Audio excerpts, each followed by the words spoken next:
when I get ready to do these stories, sometimes it's a little bit of a problem to come up with things to talk about to relate to the subject matter. Um, as I was informed that tonight was going to be Don't Tell Mom, I realized I'm not going to have any trouble at all figuring out something to talk about. The story that I want to tell you takes me back to when I was probably 16, 15, 16 years old, somewhere in that vicinity. Um, Many of you may have heard me tell stories about my very best friend growing up. His name was Pete. And Pete and I had a cabin that we built in the backwoods behind the house that he lived in. And as I told you before, we used to spend as much time together. I spent as much time in his house as I did in my own, I think. And so we were just really, really close. And we always, come the weekend, would spend Friday night and Saturday night sleeping out in that cabin down in the woods.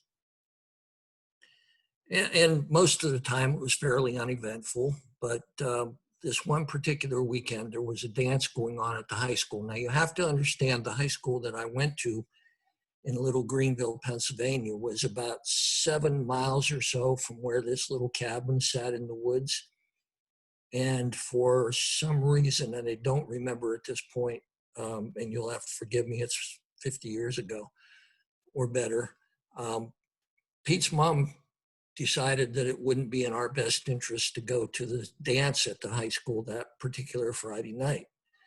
And so Pete and I kind of got our heads together and decided that maybe it would be in our best interest if we went to that dance, and maybe it would be a good idea if we didn't tell Mom about it. So the game plan was that we were going to spend the night down in the cabin like we did every Friday and Saturday night, and nothing unusual about that at all. So that was what we did. We got our stuff together and went back down into the cabin probably about 6 o'clock in the evening, and started to put our plan into effect. Now, you have to understand, as I said, this school was about 7 miles away from where our cabin was, and the only way to a main road was to go back up past the house that dear old Mom and Dad are in, and they're going to spot us sure as the devil, or we can go the other way to another road that might lead us to the school. But the only issue was that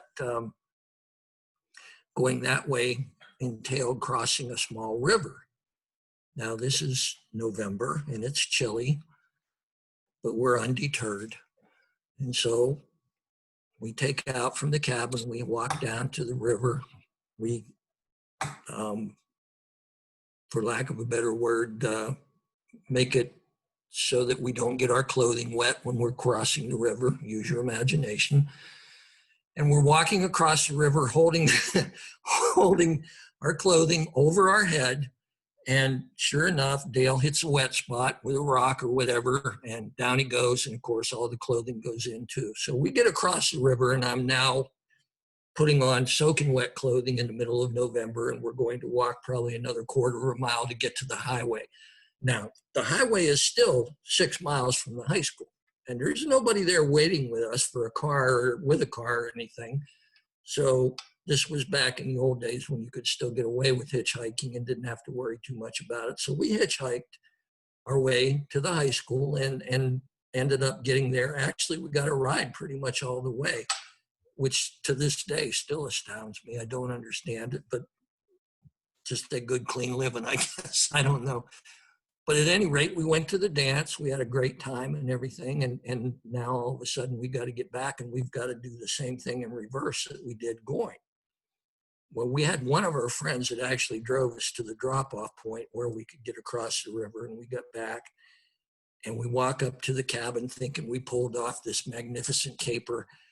And sure enough, on the doorway, on the door into our cabin, there's this little note.